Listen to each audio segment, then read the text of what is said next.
ni ne Aminu Abba Ali, ma'aikaci ne a Zenith Bank. Har kafin zuwa watan da ya gabata ni ne manaja na Katsina branch, amma yanzu an transfer daga Katsina branch.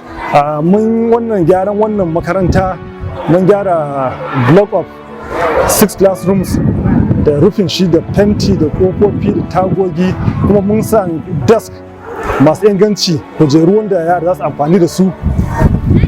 Duka azuzuwan nan da ajin naziri guda 2 da ajin yan firamare guda 4 da office na headmaster mun gyara shi, mun kawo kujeru shi ma mun sa mashi na office da kabon nashi na office, da kuma mun sanya allo na zamani wanda ake cewa whiteboard shi ma mun sanya da markers su don mun aje masu. Kuma shi whiteboard din nan tawar mun fahimci cewa ta ana tashi an waye gari babu makanan ta kare, to whiteboard din mai dual ne mai side biyu, wanda ɗaya whiteboard ɗayan kuma gefen nashi ana iya amfani da alli kafin a samu maka.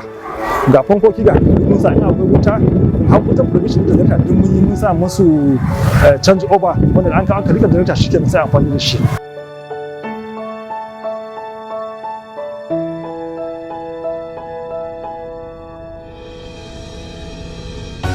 A yau kamar da muka gani rana ce da muke cikin murna kan za mu commission hand over azuzuwa da muka gyara Usman Limin Primary School Musawa.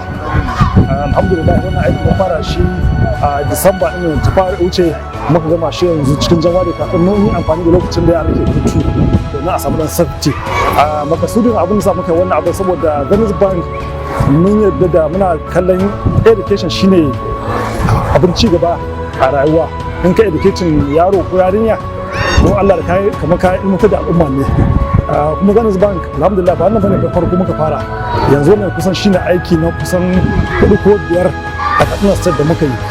Wannan aiki da Zenith Bank ya yi muna yaba kwarai da gaske, wanda babu wani banki wanda ya taɓa a Musa da Fargame musamman a wannan babban makaranta tamu. Saboda haka muna godiya kwarai da gaske, kuma wannan wani yunkuri ne wanda aka yi domin taimaka ma yara da kuma haɓaka ilimi a nan Musa Local Government da kuma jihar Katsina baki ɗaya. Saboda haka muna godiya kwarai da gaske. Muna kira kuma ga sauran bankuna su kwaikwaye su yi kokari su rika aiki irin wannan domin taimaka ma al'umma, musamman al'umma waɗanda ake zaune cikin su ana hudda. Sannan kuma muna kira ga masu hannu da shuni su ma su yi koyi da wannan aiki na alkhairi da wannan banki ke yi, wato Zenith Bank.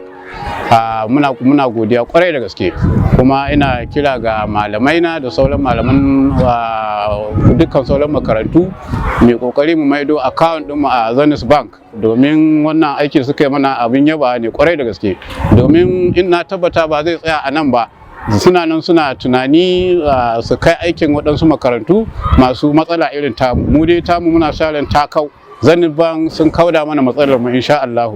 Muna godiya kwarai da gaske.